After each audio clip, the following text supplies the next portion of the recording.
Salut tout le monde et bienvenue à La Chapelle en ligne. Je m'appelle Loïc et je fais partie de l'équipe pastorale de La Chapelle. Je suis très heureux que tu te joignes à nous aujourd'hui. Si c'est une de tes premières fois, je tiens vraiment à te souhaiter la bienvenue. Aujourd'hui, c'est le pasteur Philippe Bédard qui nous apporte un message sur le prince de la paix. On l'écoute ensemble puis on se retrouve après.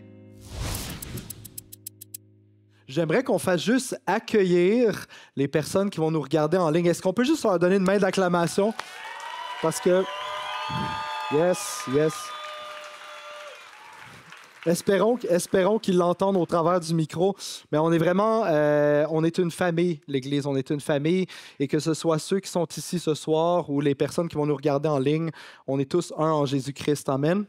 Yes, good. Ce soir, je vous prêche un message sur Noël. Donc, 2 messages de Noël, ou même peut-être 3, parce que la semaine prochaine, si vous êtes au concert de Noël, ça va être un message de Noël. Est-ce que vous êtes prêts à un tsunami de messages de Noël? Yes? Good. Moi puis ma femme, on a eu un enfant il y a presque 4 mois. Donc, pour nous, ça va être... Merci. Pour nous, ça va être le premier Noël qu'on va passer avec un enfant. Et ça, c'est quelque chose de vraiment excitant. Moi, j'ai vraiment hâte. Ça va être notre premier Noël avec notre petit Ezra. Puis, lundi dernier, on a fait notre arbre de Noël. Est-ce qu'il y en a d'autres des freaks qui ont déjà fait leur sapin de Noël? Yes? Ça fait longtemps? OK. Patrick, lui, il l'avait fait en octobre. Donc, nous, lundi dernier, on a décidé, on va décorer notre arbre de Noël. Puis une chose qui était vraiment cute, c'est quand un bébé, les bébés aiment vraiment la lumière. Puis là, il était sur Marissa, puis on venait de finir l'arbre de Noël, on l'a branché. Puis là, le petit, il était plus capable de rien faire d'autre que regarder l'arbre de Noël. Il était obsédé, il était juste comme ça. Puis là, il n'arrêtait pas de faire des petits bruits vraiment cute. En tout cas, j'ai filmé le truc parce que ça valait vraiment la peine. Puis si vous voulez le voir, ben venez me voir, je vais vous le montrer. Mais en gros, tout ça pour dire j'aime Noël. Est-ce que je suis le seul à aimer Noël? Yes. Il y a des fans. OK. C'est comme 50-50 là. Yeah. All right. J'aime Noël, j'aime vraiment Noël. Noël, pour moi, c'est un temps idéal pour relaxer, pour passer du temps en famille. C'est un temps pour fêter ensemble, c'est un temps pour se rassembler. J'aime vraiment Noël, mais j'aime vraiment Noël surtout parce que c'est un bon temps pour réfléchir à qu'est-ce que Dieu a fait dans l'histoire de l'humanité et dans ma vie personnelle et dans nos vies personnelles. Et une des choses que moi et Marissa, on aime faire, c'est de célébrer l'Avent. Juste par curiosité, est-ce qu'il y en a ici qui célèbrent l'Avent? Eh boy! Bon, ben ce soir, vous allez apprendre une ou deux choses. OK, cool, toi, tu le célèbres. Vous allez apprendre quelque chose sur l'Avent ce soir parce que j'ai décidé de baser mon message sur le thème de l'Avent de cette semaine. Donc, pour ceux qui sont moins familiers avec l'Avent, laissez-moi vous expliquer rapidement c'est quoi l'Avent, qu'est-ce que ça implique. L'Avent, le mot « avant », ça veut dire « l'arrivée ». Donc ça, c'est quand même assez simpliste, mais ça veut dire l'arrivée. Et c'est un mot qu'on n'utilise plus vraiment dans notre langage, mais en gros, ça décrit le début d'un événement ou l'arrivée d'une personne importante. Et la saison de l'Avent, en gros, ça consiste à une période de 4 semaines avant Noël. Et plusieurs chrétiens de plusieurs confessions célèbrent Noël, célèbrent la venue de Jésus au travers de la célébration de l'Avent. Et The Bible Project, si vous ne connaissez pas The Bible Project, c'est une excellente ressource, quand même assez de base, mais vraiment intéressante pour ce qui est de la théologie, pour les contextes des livres bibliques, ainsi de suite. Allez checker ça. Mais The Bible Project décrivent l'Avent comme suit. Ils disent que c'est une période de réflexion sur la nature inattendue de l'humble naissance de Jésus. Et l'Avent nous amène à se joindre à l'attente du moment où Jésus reviendra pour réunir le ciel et la terre une fois pour toutes. Amen. Donc, chaque semaine de l'Avent nous amène à méditer profondément sur un thème, sur 4 thèmes. Donc, 4 semaines, 4 thèmes. Le premier thème, l'espoir. Le deuxième, la paix. Le troisième, l'amour. Et le quatrième, la joie. Et on est présentement, justement, dans le dimanche de la 2e semaine. Donc, le thème de cette semaine, c'est la paix. Et à cause que c'est la paix, j'ai décidé d'intituler mon message « La venue du prince de la paix ». Donc, on va lire ensemble le texte en Ésaïe 9, 1, 6. Si vous avez vos Bibles, je vous invite d'ouvrir vos Bibles à Ésaïe 9. Et si vous n'avez pas vos Bibles, ben, ça va apparaître à l'écran. Donc, voici Ésaïe 9, 1 à 6. Le peuple qui marchait dans les ténèbres a vu une grande lumière. Sur ceux qui habitaient le pays de l'ombre de la mort, une lumière a brillé. Tu rends la nation nombreuse, tu augmentes sa joie. Elle se réjouit devant toi comme on le fait lors de la moisson, comme on jubile au partage du butin. En effet, le fardeau qui pesait sur elle, le gourdin qui frappait son dos, le bâton de celui qui l'opprimait, tu les brises comme tu l'as fait lors de la victoire sur Madian. Oui, toutes chaussures portées dans la bataille et tout habit roulé dans le sang seront livrés aux flammes pour être réduits en cendres. En effet, un enfant nous est né, un fils nous a été donné, et la souveraineté reposera sur ses épaules. On l'appellera merveilleux conseiller, Dieu puissant, Père éternel, Prince de la paix. Étendre la souveraineté, donner une paix sans fin au trône de David et à son royaume, l'affermir et le soutenir par le droit et par la justice, dès maintenant et pour toujours. Voilà ce que fera le zèle de l'Éternel, le Maître de l'univers. Amen. Amen. Donc, yes, on peut applaudir la parole de Dieu, c'est vraiment excellent. Donc, le texte qu'on vient de lire prend place dans un contexte particulier. Le contexte ne transparaît pas exactement comme il devrait dans la section que j'ai lue, mais je vais vous en donner une bonne idée et vous allez comprendre quelque chose de vraiment plus profond à partir du contexte. Donc, qu'est-ce qu'on découvre en lisant les premiers chapitres du livre d'Ésaïe, donc les chapitres 1 à 9? On découvre que le prophète Ésaïe est envoyé pour prêcher un message spécifique à la nation d'Israël. Et le message ressemble à ceci. Attachons nos tuques avec de la broche.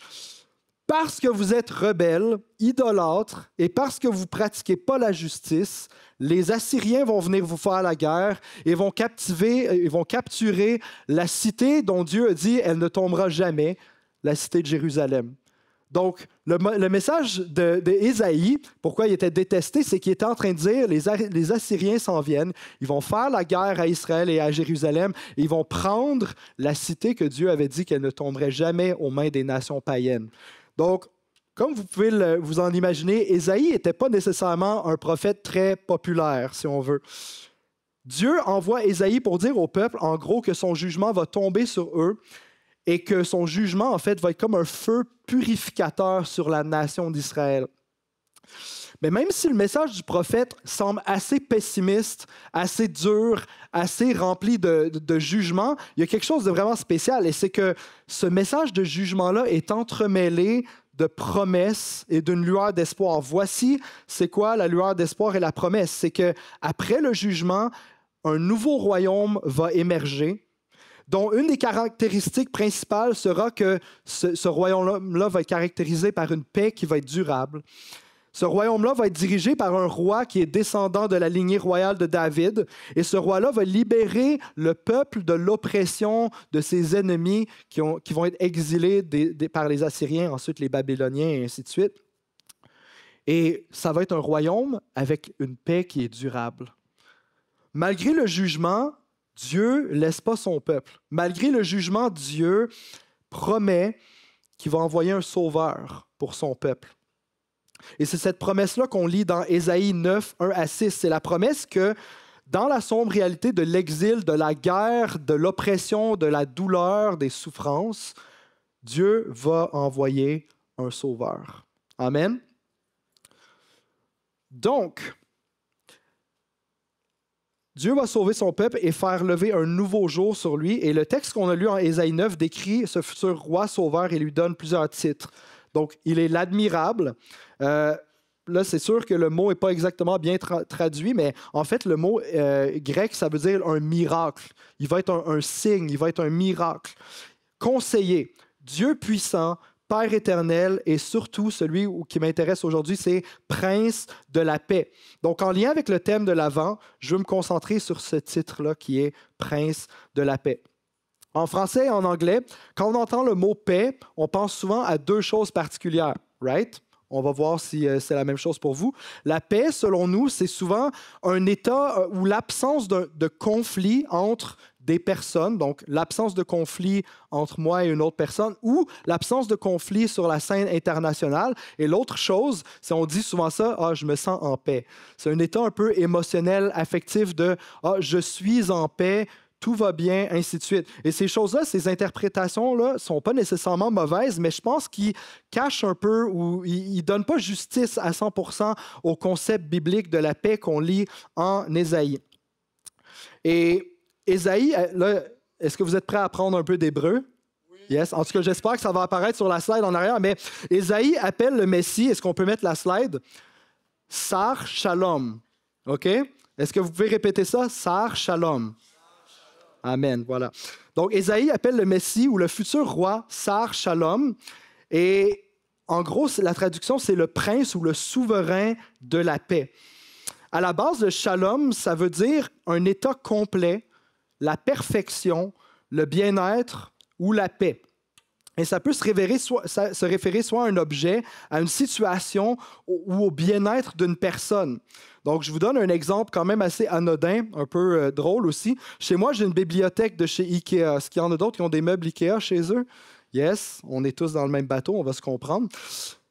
En construisant le meuble Ikea, en construisant ma bibliothèque Ikea, je me suis rendu compte que l'étagère du bas n'avait pas les bons trous. Puis là, je me suis posé la question, c'est-tu moi qui l'ai mal monté? Mais non, finalement, j'ai vraiment bien checké, je l'avais bien monté, il n'y avait juste pas les bons trous percés.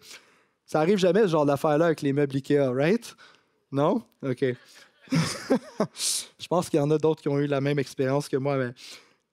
Mais je n'ai pas encore percé les bons trous parce que je n'ai pas de perceuse chez moi. Donc, en quelque sorte, il manque une étagère à ma bibliothèque. Ma bibliothèque n'est pas dans son état idéal. Il manque une pièce, donc elle n'est pas complète, c'est-à-dire ma bibliothèque ne vit pas le shalom. Non, dommage. Ikea avait juste à percer les bons trous, right? Une deuxième illustration qu'on pourrait dire avec le mot shalom, qui est vraiment un peu plus, mettons, personnel, c'est, là, on va apprendre plus d'hébreu. En français, quand on se voit, on se demande souvent la question « Comment ça va ?» On a même fait une série là-dessus il y a quelques semaines. On se demande la question « Comment ça va ?» Mais en hébreu, la formulation de cette question-là, c'est, est-ce que vous êtes prêts à répéter? Là, si vous le dites à un homme, ça va être « Ma shlomcha ». Right? Ma shlomcha. Si vous le dites à une femme, c'est « Ma shlomer ». Est-ce que vous reconnaissez, est-ce que vous reconnaissez un peu la base du mot? Shalom. Le mot, c'est shalom. Et en gros, comment est-ce que ça se traduit, cette expression-là, ou cette question-là, c'est « Quel est l'état de ton shalom ?» Et imagine que ta vie, c'est comme si ta vie, c'était un édifice complexe, fait de plusieurs briques. Et la question, comment va ton shalom, c'est comme de demander, est-ce que l'édifice de ta vie tient solidement en place? Est-ce que tout va bien dans ton travail? Est-ce que dans tes relations, tout va bien aussi? Est-ce que tes finances, ta santé vont bien? Est-ce qu'ils sont en santé? Ou est-ce que l'édifice de ta vie est en train de perdre des briques, est en train de se ficeler, de se craqueler, ou est-ce que même l'édifice de ta vie est en train de s'écrouler? Ça, c'est la question, Ma shlomcha, comment va ton shalom? C'est comme un édifice avec des briques, et tu peux t'imaginer, c'est une belle image pour voir que ma vie est faite de plusieurs parties complexes, et des fois, ces parties-là viennent ensemble s'emboîter très bien et font un tout cohérent, mais des fois, ça fait juste tomber en morceaux. Donc, quand tu lis le mot « paix » dans la Bible, ça veut dire beaucoup plus que l'absence de conflit ou un sentiment de quiétude ou de paix intérieure. Le shalom, c'est l'état idéal dans lequel le monde et ce qui s'y trouve devraient être. Le shalom, ce n'est pas juste quelque chose qui est personnel ou relationnel, mais ça a aussi des implications qui sont sociales et cosmiques, même, je dirais. Vous voyez, on a eu la semaine J'aime ma ville. Est-ce qu'il y en a qui ont participé ici? La semaine J'aime ma ville, c'est une des façons pour nous, les chrétiens, d'emmener le shalom dans la ville. C'est une des façons pour nous de travailler pour la paix et la prospérité de la ville. Donc, le shalom, ce n'est pas juste l'absence de conflit, de maladie ou de souffrance, c'est aussi la présence de la paix, de la santé, de la justice, de la prospérité sous toutes ses facettes. Et aujourd'hui, je te pose la question à toi. Comment va ton shalom? Quel est l'état de ton shalom? Est-ce que tu es bien construit avec toutes les parties qui s'emboîtent l'une dans l'autre et ça se tient solidement? Est-ce que ça commence à se craqueler, à se fissurer, à tomber? Est-ce que tu es en train de t'écrouler? Est-ce que ton année a été super belle, remplie de bonnes choses? Gloire à Dieu. Est-ce que tu entres dans la saison de Noël remplie de déceptions? C'est possible aussi. Est-ce que tu vis des tensions dans certaines relations? Est-ce que la maladie ou le deuil t'accable en cette saison de Noël? Est-ce que tu as l'impression que ta vie est en train de tomber en morceaux? Ou est-ce que tu as même l'impression que Dieu t'a abandonné? C'est une bonne question à se poser. Peu importe ta situation en ce moment, la saison de l'Avent, c'est un bon moment pour t'approcher de Dieu. Et il n'y a aucune situation, et ça, reçois-le comme une parole certaine, il n'y a aucune situation trop désespérée pour que le prince de paix vienne intervenir. Amen. Amen. Donc, continue de prier, continue d'espérer, continue de croire. Et surtout, rappelle-toi de ceci. Rappelle-toi que Noël, c'est à propos de la plus grande histoire ou intervention de Dieu dans l'histoire humaine. La naissance de Jésus, le prince de la paix, qui nous réconcilie avec Dieu.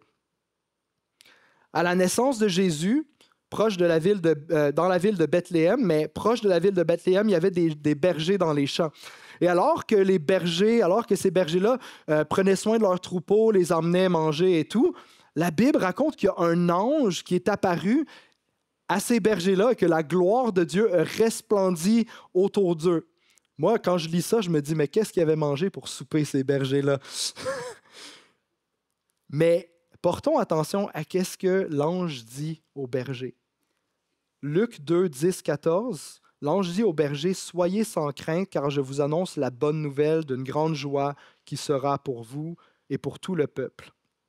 Aujourd'hui, dans la ville de David, il vous est né un sauveur, qui est le Christ, le Seigneur, et ceci sera pour vous un signe. Vous trouverez un nouveau-né emmailloté et couché dans une crèche. » Et soudain, il se joignit à l'ange une multitude de l'armée céleste qui louait Dieu et disait « Gloire à Dieu dans les lieux très hauts et paix sur la terre parmi les hommes qu'il agrée. » Est-ce qu'on reconnaît un peu ici le langage d'Ésaïe, right? Le langage de il y a un sauveur qui arrive dans la ville de David, une progéniture de David, et aussi le fait que la paix arrive sur terre au travers de ce bébé-là qui est emmailloté. C'est un peu le langage qui est repris d'Ésaïe. Et voici ce que l'ange est en train de dire aux bergers. Le roi messianique que vous attendez, le prince de la paix, il est enfin arrivé. C'est lui le sauveur et sa mission, c'est d'amener la paix entre Dieu et sa création. Amen. C'est ça qui veut dire l'ange quand il dit paix sur la terre parmi les hommes que Dieu agrée. Et le théologien Reginald White définit le salut. Donc c'est ça, Jésus est venu pour apporter le salut et lui, il le définit en utilisant plusieurs descriptifs, mais la première description qu'il va donner du salut, c'est ceci. Le salut, c'est la paix avec Dieu. Le salut, c'est la paix avec Dieu. Le salut, c'est d'abord et avant tout la paix avec Dieu. Donc, si on retourne dans l'histoire, depuis la chute, le shalom entre l'être humain, la paix entre l'être humain et Dieu a été brisée. Adam et Ève ont désobéi au seul commandement que Dieu leur avait donné. Et à ce moment-là, le shalom, la paix entre Dieu et l'homme a été brisée. Et il y a comme un genre de conflit perpétuel qui s'est installé entre l'être humain et Dieu. Et ensuite, en fait, qu'est-ce qui est arrivé, c'est qu'Adam et Ève, en désobéissant à Dieu, ils ont choisi de prendre le contrôle. Ils ont choisi de devenir souverains sur leur propre vie. Ils ont décidé de eux-mêmes mettre les règles du jeu pour la vie. Et ça l'a fait émerger le conflit. Parce que là, il y avait le conflit de mais Dieu est Dieu et il est souverain, mais l'être humain essaie toujours d'usurper cette place-là à Dieu. Et éventuellement, Dieu s'est choisi une nation, Israël. Et cette nation-là avait comme mission ou comme but de devenir la nation qui allait représenter la personne de Dieu, son plan, sa mission dans le monde.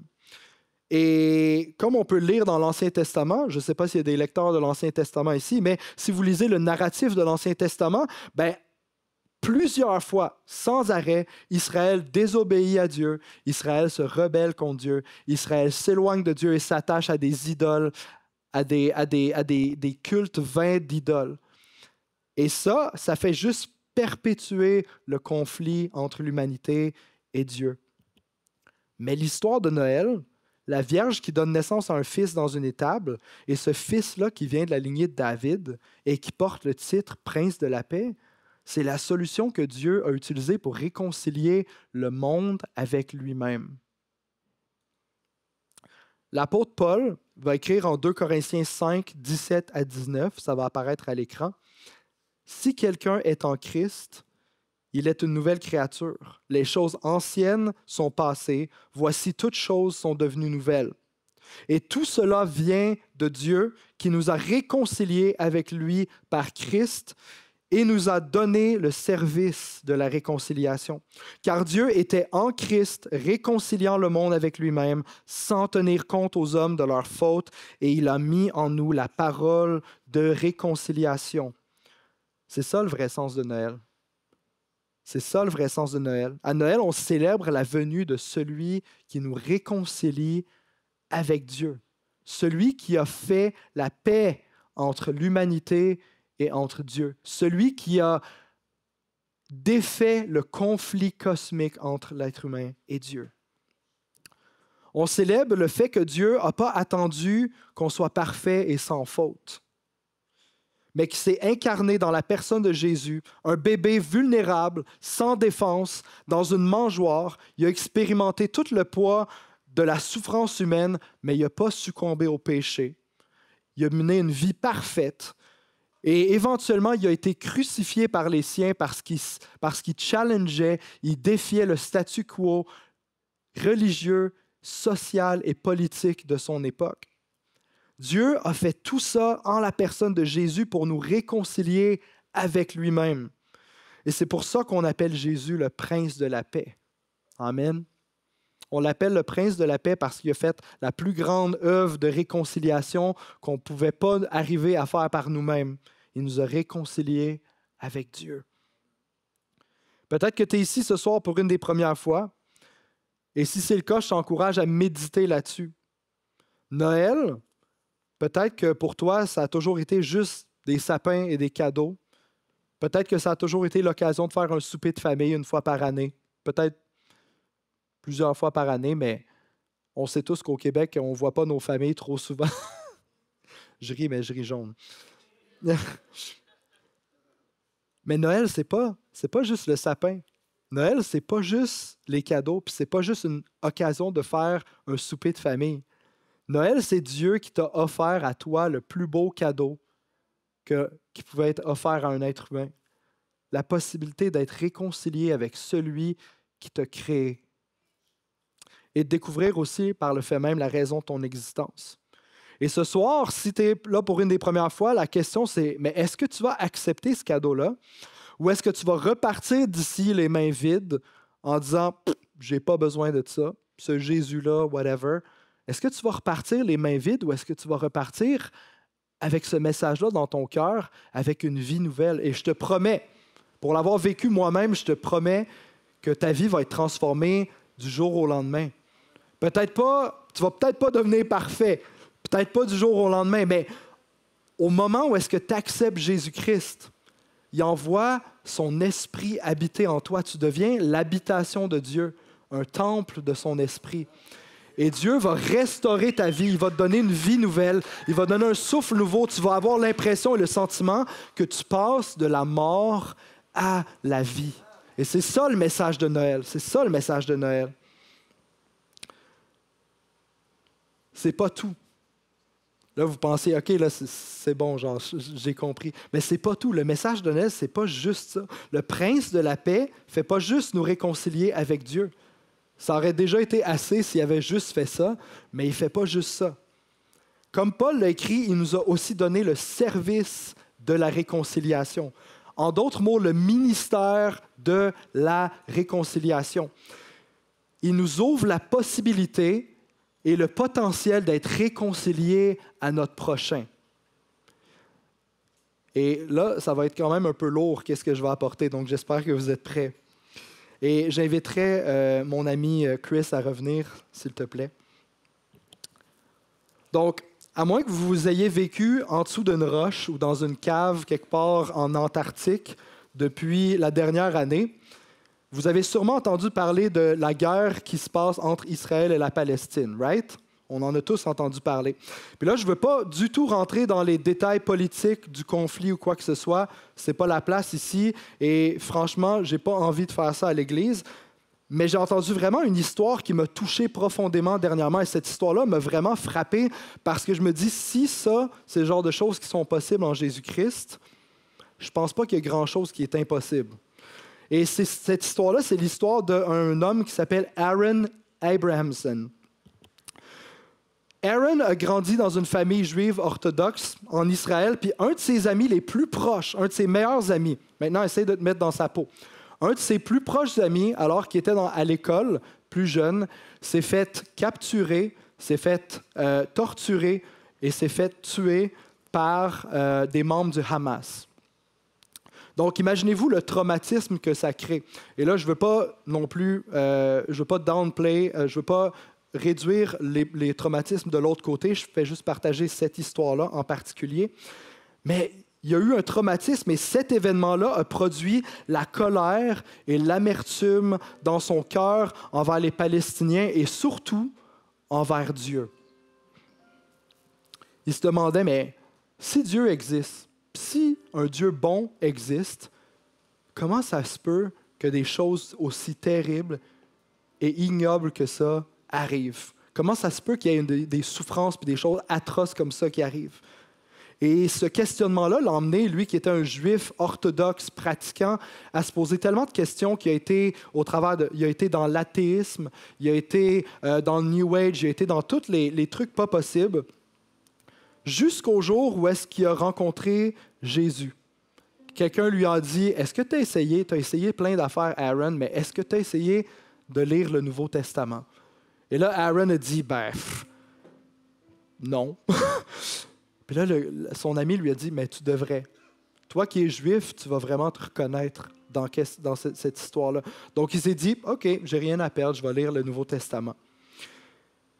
Et au travers de sa lecture, au travers de la prière, au travers de son cheminement, il a rencontré Jésus et il a décidé de suivre Jésus. Et à un certain moment donné dans son cheminement à Dieu, il y avait eu beaucoup de transformations qui prenaient place dans son cœur. Il avait été guéri de beaucoup de choses. Il commençait vraiment à comprendre le sens de toute sa vie. Mais il y avait une chose qui n'était pas capable de se débarrasser, et c'était cette colère et cette amertume-là qu'il y avait envers le peuple palestinien à cause de ce qui était arrivé avec les membres du Hamas qui avaient capturé, torturé et tué son meilleur ami d'enfance. Qu'est-ce qu'il a décidé de faire? Il a décidé de se dire, si le message de réconciliation de Jésus est vrai,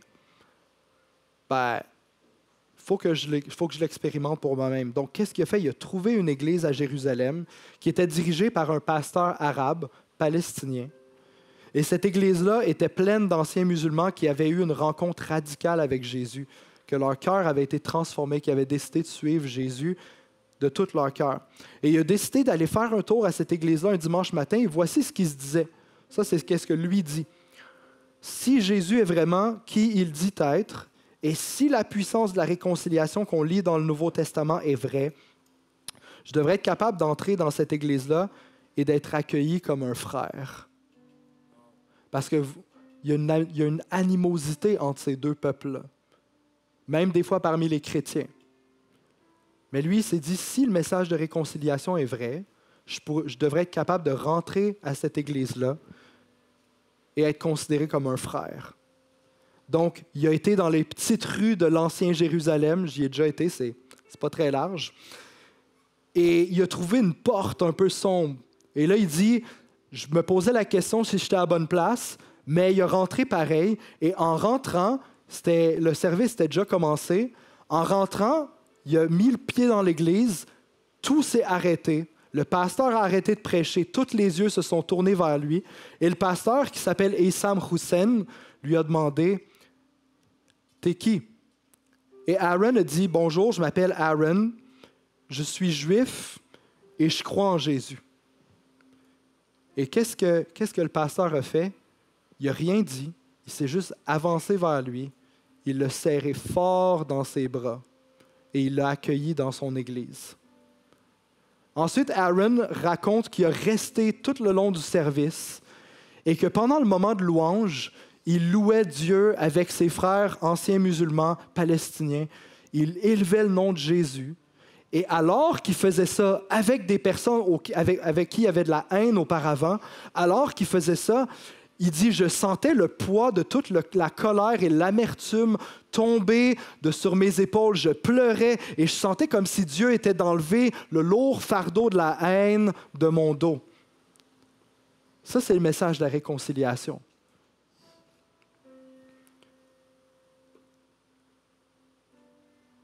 Pendant la célébration, c'est ça qui est arrivé. Et après ça, il a commencé à avoir un amour profond pour ceux envers qui il y avait juste de la haine auparavant.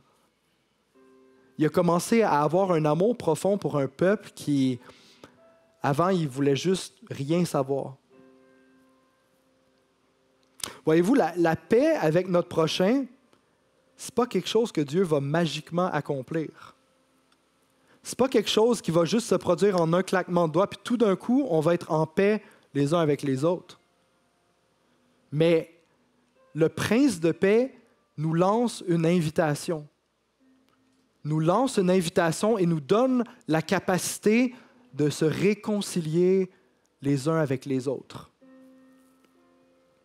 La paix, ça a un prix. La paix entre l'homme et Dieu a eu le prix du sacrifice de Jésus à la croix. La paix a un prix. Et si Aaron n'avait pas fait le pas difficile et probablement vraiment atroce pour lui de se présenter dans cette église-là, il n'aurait peut-être jamais été libéré de sa colère et de son amertume. Mais parce qu'il a pris le pas, parce qu'il a pris la décision, parce qu'il s'est avancé et il a dit « Je ne vais pas laisser le message de l'Évangile comme juste un concept nébuleux, je vais l'expérimenter, je vais le mettre à l'épreuve, je vais aller à un endroit où est-ce que ce message de réconciliation-là va être mis à l'épreuve. » Dieu nous a montré le chemin de la paix et on ne peut pas y arriver sans lui et il ne va pas le faire non plus sans nous. Peut-être qu'à l'approche des parties de Noël, tu te sens anxieux ou anxieuse. Parce que comme on sait, en tout cas, je ne sais pas pour vous, mais avoir une famille, des fois, c'est difficile. Et il y a souvent des conflits qui émergent parce que c'est les personnes qu'on aime le plus, mais les personnes qu'on aime le plus, c'est aussi les personnes qui ont le potentiel de nous blesser le plus. Et c'est quelque chose de récurrent et ça arrive souvent que dans nos parties de famille ou dans nos familles en général, on a des conflits. Et peut-être que toi, à l'arrivée des parties de Noël, ça te rend anxieux ou anxieuse parce que tu te dis « Ah, il va falloir que j'affronte un peu cette lourdeur-là, cette difficulté-là de devoir être dans la présence d'une ou plusieurs personnes avec qui je suis en conflit. » Peut-être que c'est ton mariage qui bat de l'aile. Peut-être que c'est une de tes amitiés qui est en train de s'écrouler parce que vous avez eu une couple de désaccords, une couple d'arguments, puis là, vous n'avez plus trop envie d'être amis. Prends un temps en cette saison-là de l'Avent, cette semaine, la semaine prochaine, pour réfléchir à ce qui peut être fait pour amener la réconciliation. Et rappelle-toi, Jésus a traversé les confins de l'univers, il a délaissé sa gloire céleste pour venir naître dans une étable, être posé dans une crèche, le Dieu de gloire. Celui qui avait la gloire auprès du Père a décidé de venir s'incarner dans une étable, à côté des vaches, des cochons, peut-être pas des cochons parce qu'il était juif, à côté des vaches, des brebis. Imaginez-vous, le Dieu céleste, le Dieu de gloire s'est incarné dans ce genre de contexte-là. Tout ça par amour pour toi et pour moi, et tout ça pour nous réconcilier avec Dieu. La réconciliation, ça demande une action. Ça demande beaucoup d'humilité, de courage, et surtout, ça demande beaucoup de foi. Mais en tant que disciple de Jésus, en tant que réplica, on est appelé à imiter Jésus, right? On est appelé à faire comme Jésus faisait. Et qu'est-ce que Jésus faisait? C'était quoi sa première mission? Réconcilier le cosmos avec son Dieu. Donc, je vous invite en cette saison de l'Avent et en cette saison de Noël, à être des agents de réconciliation. À regarder à votre Dieu, qui lui n'a pas regardé à son confort, ni à sa gloire personnelle, mais qui est descendu pour nous donner la paix, bien, faisons de même. Allons vers les autres.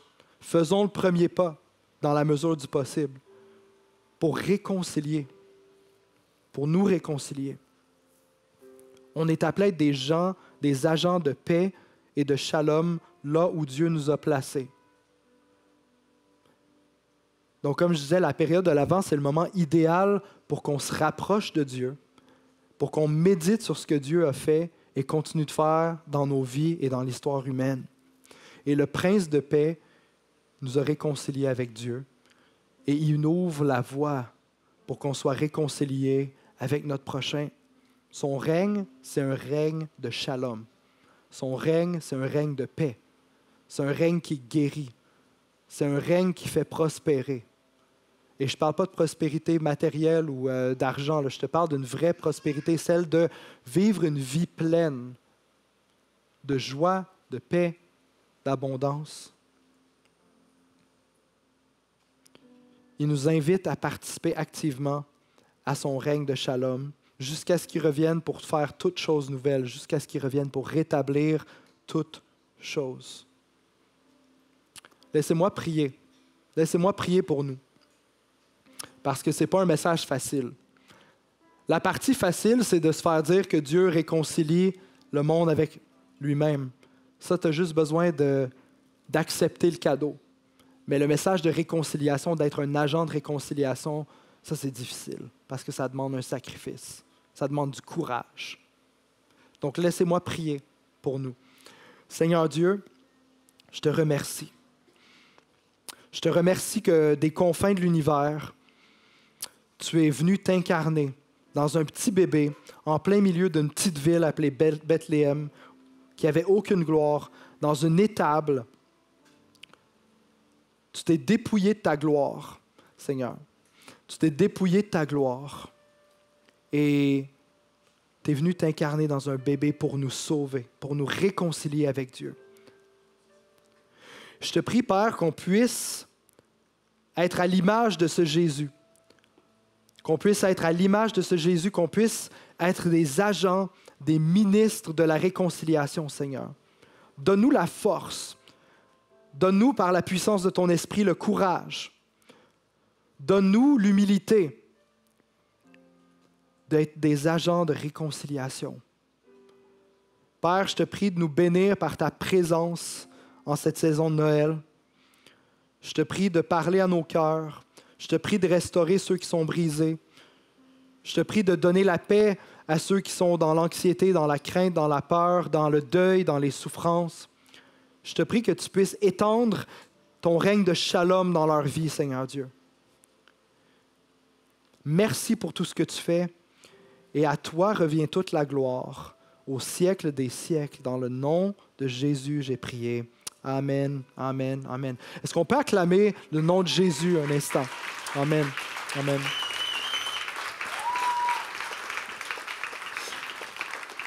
On va répondre en louange ce soir avec des chants de louange et des chants de Noël.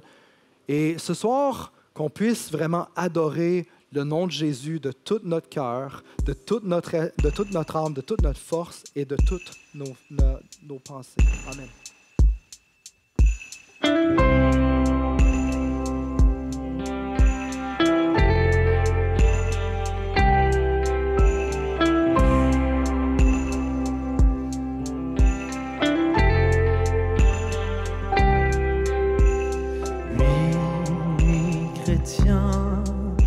C'est l'heure solennelle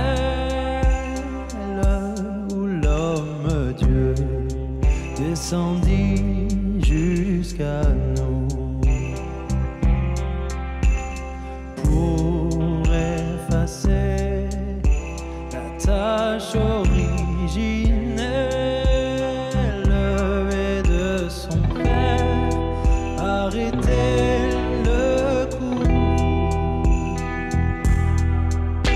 le monde entier tressaille d'espérance en cette nuit qui lui donne un sauveur. Peuple à genoux,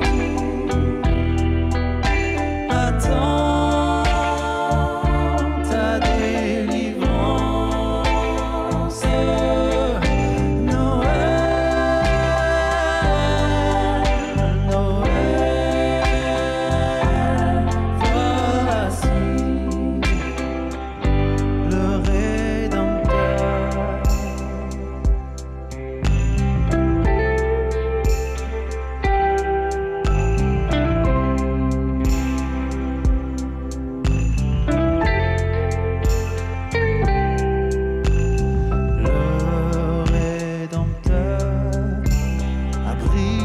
Tout entrave, la terre est libre et le ciel est ouvert.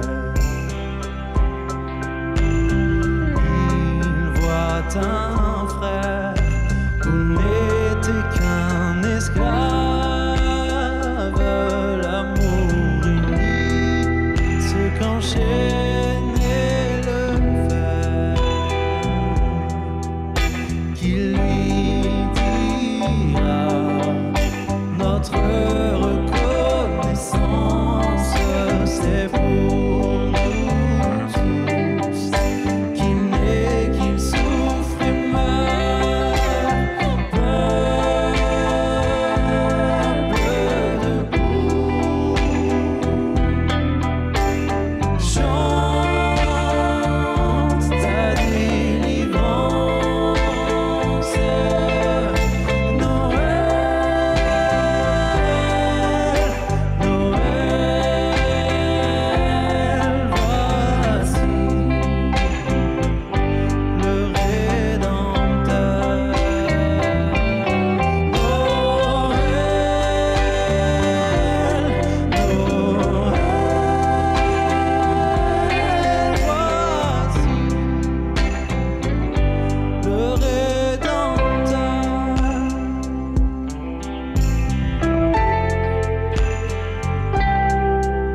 Sauveur nous est donné.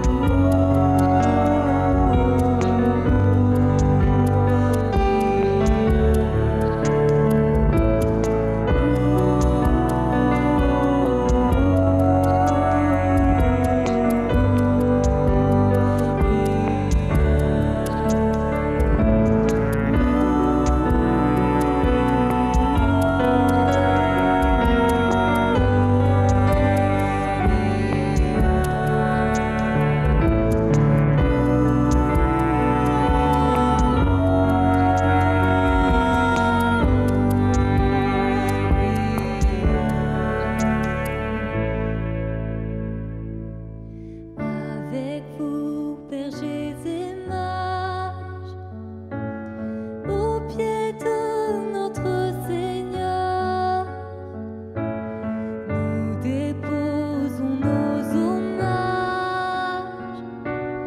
nous lui donnons notre cœur.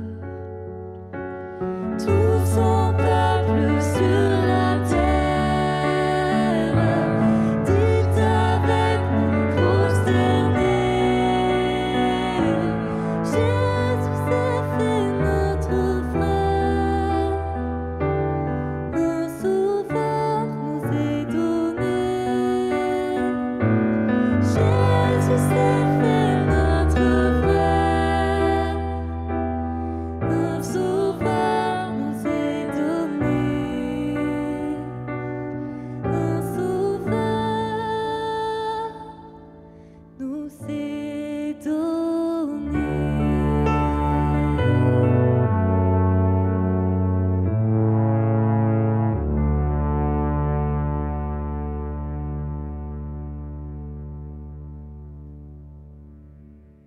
Merci, Pasteur Phil, de nous rappeler ce qu'est réellement Noël et la véritable paix. Que feras-tu de ce cadeau que Dieu t'offre aujourd'hui? La paix, c'est pas l'absence de guerre ou un état émotionnel. La vraie paix, elle se trouve dans le prince de la paix lui-même, Jésus-Christ. Habituellement, on se retrouve en ligne les lundis à midi dans notre after pour prier ensemble et connecter. Mais pendant la période des fêtes, on va prendre une pause. On va se retrouver à partir du 6 janvier 2025. Tu trouveras le lien et toutes les informations nécessaires sur notre site web et nos médias sociaux. Et merci de donner généreusement semaine après semaine. Chaque don nous aide à vivre l'Église en personne et en ligne tous les dimanches et contribue à réaliser les différents projets de J'aime ma vie. Tu peux donner en passant par notre application ou sur notre site web. Et merci d'avoir été là. J'espère que tu as passé un bon moment avec nous ce matin. Au nom de toute la chapelle, je tiens à te souhaiter un très joyeux Noël dans la paix. On se retrouve dimanche prochain, le 29 décembre, avec un message de pasteur Josias Laporte, le pasteur de la chapelle Gatineau. D'ici là, passe un bon temps des fêtes et joyeux Noël à tous.